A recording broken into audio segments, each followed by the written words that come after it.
Hello mga master, ito na, mag-uumpisa na nga ako magugas ng plato namin. Ayan, napakarami nga. So ayan, inaayos ko muna yung aking lagyan ng camera. So ayan, ito na, mag-uumpisa na ako maya-maya konti. Ayan, inaayos ko muna, baka malaglag. Ayun. Medyo matagal-tagal kasi hinahanap ako ng tiyempo. Ayan, nakahanap na akong tiyempo. Ayan, napakita pa sa camera. Tapos, inaayos ko pa yung nalagyan ng stick. Oh, ayan, ayusin ko yung cellphone. Dahil baka mahulog. Mahirap na, mati pambili pa. Ayan, mag-uumpisa na ako. Ayan, uumpisahan ko muna yung mga plato. Ayan, hugasan ko muna yan. Hinuhugasan para mawala yung mga himul-mul ng pagkain, tulad ng kanin, ulam, ayun. Pero naglalagay muna ako ng tubig dahil para din ako magbabalaw. Ayun na, ako binabalawan ko na. Pero dinadandahan ko lang yan dahil baka mabasag yan.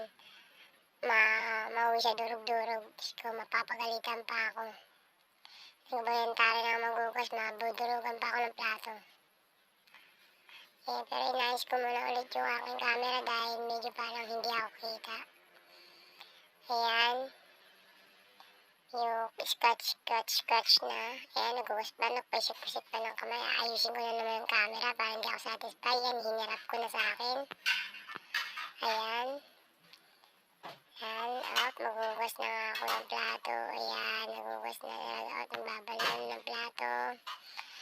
Tapos, ayan, mga ano naman, mga malukong plato, tsaka ano yan, mga baso.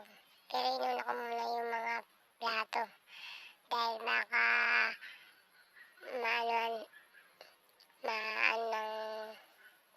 mamantika. Ayan, sunod-sunod baso naman.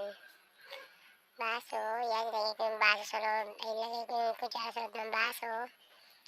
And then, ayan, puro baso na, susunod. Baso muna, baso, yan. Iyak ko na, pero ginawa ko may baka mahulog. Tapos, ayun, sumunod naman yung platito. Dahil din ako minsan din ako nakain. Kapag medyo nanood ako kumuha ng plato. Tapos, ito na nga, ayan, lumalabas na nga. Yung mga kutsara naman ay yung gunting na para sa ulam. And then, tapos yung kutsara. Ayan, pinagpag ko na. Tapos, sumunod naman yung plato ni Gino. Ayan na nga. Ayan, medyo nangangati na nga ako nun dahil medyo malamok dyan. Tapos, ayan, tinatanggal-tanggal ko muna yung mga himul-mul, yung mga kanin-kanin sa plato ni Gino. Ayan, hinigalan ko lang, medyo hindi kasya, kaya wisik-wisik ko lang. 20 minutes later.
So, ito na nga mga master. Nagbabalaw na rin ako ng Tupperware. Pero, titingin ulit ako niya sa camera mamaya. Medyo busy pa ang master niya ang person. Ayan, medyo konti na lang yung aking gagawin. Ayan, hinabalawan ko na lang yan kasi inulit ko ulit yung gawa ng may na kaninang malagkit. Kasi alam niyo pag sa mantika, masyadong malagkit, makapit pagdating sa Tupperware. So, kailangan mabalikan ulit siya ng paghuhugas. Ayan, tinatak-tak-tak-tak ko na siya. Ayan, nagugas na ako ng kamay niyan. Dahil maya-maya at ako'y magpupunas ng kapaligiran ng aming lababo. Dahil tapos na ako niyan, so ako'y nagpupunas. Sige lang ang punas. Ayan. Napulas ko na yung mga gilid-gilid, pasin sa ibabaw, inayos ko na, tanggal ko yung mga kanin-kanin sa ilalim. Ayan. So, ayan, nangat ko na nga yung planggana dahil hinugasan ko na siya. Ako'y tapos na maghugas ng plato. Ayan, nagpagpag na ako ng aking kamay. And then, maya-maya, ako'y magpapaalam na sa inyo sa susunod na ating gagawin. Maraming salamat sa inyong lahat. Master AJ Vlogger. Bye-bye po. Okay na. Bye-bye. That's okay. Bush. Boop.